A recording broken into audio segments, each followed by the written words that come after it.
करी तू मौला माफ कर।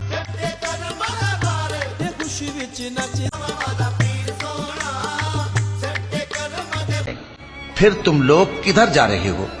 ये कुरान तो तमाम जहानों के लिए नसीहत है, यानी उसके लिए जो तुम में से सीधी राह चलना चाहे।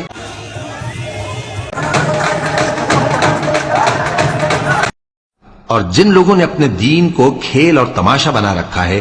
मना तो कहीं नहीं ना सर, मना तो बहुत कुछ नहीं है। जब ये कह दिया कि जो सही मुस्लिम की हदीस के बदतरीन काम वो है जो दीन में नहीं दाखिल कर दिए जाए और वो बिदतें हैं और बिदतें गुमराहियां हैं, तो मना तो हो गया।